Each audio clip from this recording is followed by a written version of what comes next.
નમસ્કાર, આપની સાથે હું આકાંક્ષા. તમે જોઈ રહ્યા છો ઓવર રાજકોટ. આમ તો વરસાદની આગાહી સતત કરવામાં આવી રહી છે. ઘણા બધા જિલ્લાઓ પ્રભાવિત થઈ ચૂક્યા છે અને હજુ પણ ઘણા બધા જિલ્લાઓ એવા છે કે જ્યાં સતત વરસાદ આવી જ રહ્યો છે. સાતમ આઠમની વાત કરીએ તો સાતમ આઠમમાં પણ ઘણા બધા જિલ્લાઓમાં વરસાદ જોવા મળ્યો હતો. રાજકોટમાં પણ ધીમી ધારે પણ વરસાદ જોવા મળ્યો હતો.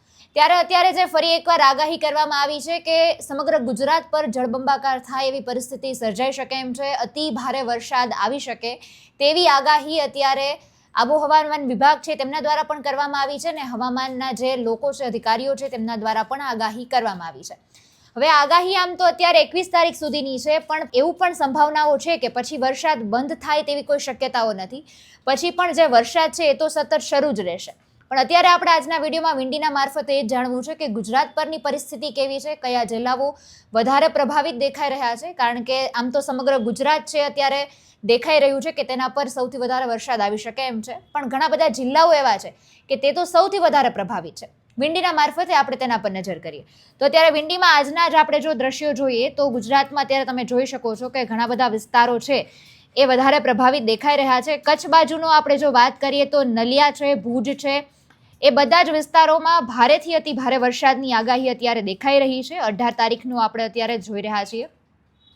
મધ્ય ગુજરાતમાં પણ ઘણા બધા જિલ્લાઓ છે પ્રભાવિત દેખાઈ રહ્યા છે. ખાસ જે દરિયાકાંઠાનો વિસ્તાર છે એટલે કે જે પોરબંદર છે, દ્વારકા છે, માંગરોળ, વેરાવળ, કોડીનાર, દરેક જગ્યાએ વરસાદ આજના દિવસે નોંધાઈ શકે એવી પરિસ્થિતિ છે. રાજકોટની વાત કરીએ તો રાજકોટમાં આજે ખાસ એટલી બધી કોઈ પ્રભાવિત ક્ષેત્ર રાજકોટ આજે દેખાઈ નથી રહ્યું. સૌથી વધારે આ સિસ્ટમની જો આપણે વાત કરીએ તો પહેલા સિસ્ટમ બંગાળની ખાડીમાં સક્રિય બની હતી, એવી જ સિસ્ટમ અત્યારે અરબ સાગરમાં પણ સક્રિય બની છે. એટલે આપણે હવે 19 તારીખ પર જો નજર કરીએ તો 19 તારીખ સુધીમાં તમે જોઈ શકો છો કે ખૂબ વધારે અતિ ભારે વરસાદ આવે એવી સિસ્ટમ સક્રિય બની ગઈ છે. તેને લઈને સમગ્ર ગુજરાત પ્રભાવિતમાં દેખાઈ રહ્યું છે. કચ્છ બાજુ છે એ તો સૌથી વધારે પ્રભાવિત છે જ. એ સિવાય દરિયાકાંઠાનો વિસ્તાર છે, મધ્ય ગુજરાત છે, દરેક જગ્યાએ ખૂબ વધારે વરસાદ આવી શકે એમ છે. આ બાજુની જે સિસ્ટમ તમે જોઈ શકો એમ છો કે વલસાડ છે, સુરત છે, વ્યારા છે, એ બાજુ પણ ખૂબ ભારે વરસાદ આવી શકે એમ છે. ગાજવીજ સાથે ભારે વરસાદ નોંધાઈ શકે એમ છે. એટલે ચેતવણીઓ પણ આપી દેવામાં આવી છે. દરિયાકાંઠાનો જે વિસ્તાર છે ત્યાં માછીમારોને દરિયો ન ખેડવા માટેની પણ ચેતવણી અત્યારે આપી દેવામાં આવી છે. 19 તારીખ સુધીમાં જેમ જેમ આપણે આગળ જઈએ છીએ તે રીતે સિસ્ટમ છે વધારે સક્રિય બની રહી છે. મહુવા, ઉના, વેરાવળ, પોરબંદર અને દ્વારકા, એ સિવાય આપણે કચ્છ બાજુ નજર કરીએ તો માંડવી છે ને એ આખો જે પટ્ટો છે એ પણ વધારે પ્રભાવિત દેખાઈ રહ્યો છે.